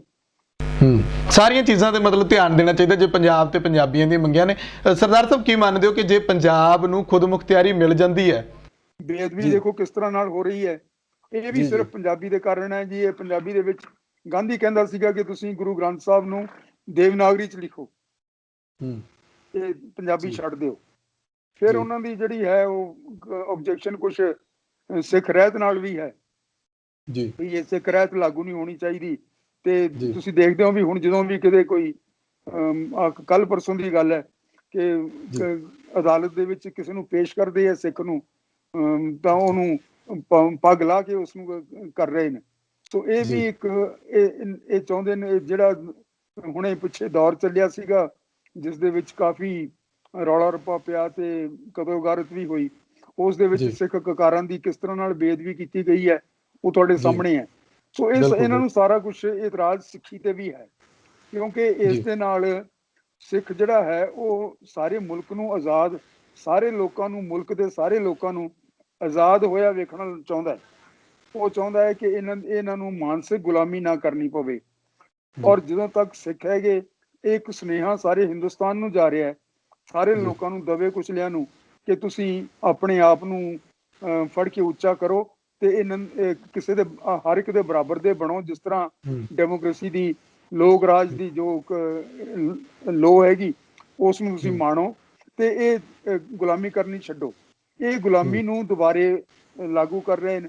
ਹੁਣ ਜਿਹੜੇ ਜੀ ਕਾਨੂੰਨ ਆਏ ਨੇ ਇਹ ਵੀ ਮਨੂ ਸਮ੍ਰਿਤੀ ਦੀ ਯਾਦ ਦਿਵਾਉਂਦੇ ਨੇ। ਤੇ ਬਾਕੀ ਜਿਹੜਾ ਕੁਝ ਹੋ ਰਿਹਾ ਹਿੰਦੁਸਤਾਨ ਦੇ ਵਿੱਚ, ਖਾਸ ਤੌਰ ਤੇ ਪਿਛਲੇ 5-6 ਸਾਲਾਂ ਤੋਂ, ਉਹ ਤੁਸੀਂ ਦੇਖ ਜੀ ਰਹੇ ਹੋ ਕਿ ਇੱਕ ਇੱਕ ਜੀ ਕਰਕੇ ਮਨੂ ਸਮ੍ਰਿਤੀ ਦਾ ਉਹ ਸਾਰਾ ਕੁਝ ਲਾਗੂ ਕੀਤਾ ਜਾ ਰਿਹਾ ਹੈ। ਸੋ ਜੀ ਕਿਸਾਨੀ ਤੇ ਇਤਰਾਜ਼ ਹੈ, ਪੰਜਾਬ ਦੀ ਪ੍ਰੋਸਪੈਰਿਟੀ ਦੇ ਇਤਰਾਜ਼ ਹੈ। ਹਾਲਾਂਕਿ ਪੰਜਾਬ ਨੇ ਉਸ ਵੇਲੇ ਇਹਨਾਂ ਨੂੰ ਮੁਸ਼ਕਲ ਦੇ ਵਿੱਚੋਂ ਕੱਢਿਆ ਜਿਸ ਵੇਲੇ ਹੂੰ ਝੂਠਾ ਫੜ ਕੇ ਇਹ ਬਾਜ਼ਾਰਾਂ ਦੇ ਵਿੱਚ ਜਾਂਦੇ ਸੀਗੇ ਮੰਗਣ ਜੀ ਵਾਸਤੇ। PL 480 ਦੇ ਅਧੀਨ ਉੱਥੋਂ ਜੀ ਮੰਗਾਉਂਦੇ ਸੀ ਕਣਕ ਆਸਟ੍ਰੇਲੀਆ ਤੋਂ, ਜਿਹਦੇ ਵਿੱਚ ਸਾਡੇ ਜੀ ਗੁੱਲੀ ਡੰਡਾ ਆਇਆ, ਜਿਹਦੇ ਵਿੱਚ ਕਾਕਰੋਚ ਆਏ। ਜਿਹੜੀ ਜੀ ਨਾ ਖਾਣ ਵਾਲੀ ਚੀਜ਼ ਹੁੰਦੀ ਸੀ, ਕਣਕ ਹੁੰਦੀ ਸੀ, ਉਹੀ ਜੀ ਦੂਸਰੇ ਮੁਲਕ ਇਹਨਾਂ ਨੂੰ ਭੇਜ ਦਿੰਦੇ ਸੀਗੇ। ਜੀ ਮੈਂ ਜਦੋਂ ਪੜ੍ਹਦਾ ਸੀ ਯੂਨੀਵਰਸਿਟੀ ਦੇ ਵਿੱਚ, ਲਾਲ ਬਹਾਦਰ ਸ਼ਾਸਤਰੀ ਨੇ ਅਪੀਲ ਕੀਤੀ ਸੀ ਕਿ ਜੀ ਜੀ ਇੱਕ ਸੋਮਵਾਰ ਦੀ ਰਾਤ ਨੂੰ ਤੁਸੀਂ ਕੋਈ ਰੋਟੀ ਨਾ ਖਾਵੇ, ਕਿਉਂਕਿ ਹੂੰ ਗਰੀਬ ਲੋਕਾਂ ਦੇ ਕੋਲੇ ਦਾਣੇ ਨਹੀਂ ਹਨ ਤੇ ਇੱਕ ਜੀ ਦਿਨ ਦਾ ਅੰਨ ਬਚਾਇਆ ਜਾਵੇ। ਸੋ ਅਸੀਂ ਹੂੰ ਸਾਰੇ ਵਰਤ ਰੱਖਦੇ ਸੀ ਸੋਮਵਾਰ ਸ਼ਾਮ ਨੂੰ। ਤਾਂ ਜੀ ਇਹ ਉਸ ਪੋਜੀਸ਼ਨ ਦੇ ਵਿੱਚੋਂ ਕੱਢਿਆ। ਫਿਰ ਹੂੰ ਜਿਹੜੀਆਂ ਲੜਾਈਆਂ ਹੋਈਆਂ ਉਹਨਾਂ ਦੇ ਵਿੱਚ ਇਹਨਾਂ ਨੇ, ਹੂੰ ਇੱਕ ਪੰਜਾਬੀਆਂ ਨੇ ਹੂੰ ਇਹਨਾਂ ਨੂੰ ਕੱਢਿਆ। ਜੀ ਉਹ ਲੜਾਈਆਂ ਇਹਨਾਂ ਨੇ ਆਪਣੇ ਸਿਰ ਦੇ ਉੱਤੇ ਲਈਆਂ ਤੇ ਸਾਰਾ ਕੁਝ ਬਿਲਕੁਲ ਤੁਸੀਂ ਜਿੰਨਾ ਵੀ ਭਲਾ ਕੀਤਾ ਦੇਸ਼ ਦਾ ਉਹ ਪੰਜਾਬੀ ਲੋਕਾਂ ਨੇ ਕੀਤਾ, ਸਿੱਖ ਲੋਕਾਂ ਨੇ ਕੀਤਾ। ਜੀ ਜਿੰਨੀ ਜੀ ਵੀ ਦੁਸ਼ਮਣੀ ਇਹਨਾਂ ਨੇ ਕਮਾਈ ਹੈ ਉਹ ਸਾਰੀ ਪੰਜਾਬੀਆਂ ਦੇ ਨਾਲ ਤੇ ਸਿੱਖਾਂ ਦੇ ਨਾਲ ਕਮਾਈ ਹੈ। ਸਰਦਾਰ ਸਾਹਿਬ ਕੀ ਮੰਨਦੇ ਹੋ, ਜੇ ਪੰਜਾਬ ਖੁਦ ਮੁਖਤਿਆਰ ਹੋ ਜਾਂਦਾ ਹੈ, ਤੁਹਾਨੂੰ ਲੱਗਦਾ ਕਿ ਪੰਜਾਬ ਪੈਰਾਸਿਰ ਹੋ ਜਾਏਗਾ ਜਾਂ ਸਿਆਸੀ ਲੀਡਰ ਇਹਦੀ ਖੁਦ ਮੁਖਤਿਆਰੀ ਕਾਇਮ ਰਹਿਣ ਦੇਣਗੇ? ਦੇਖੋ, ਸਿਆਸੀ ਲੀਡਰ ਤਾਂ ਸਾਡੇ ਆਪਣੇ ਹੈ।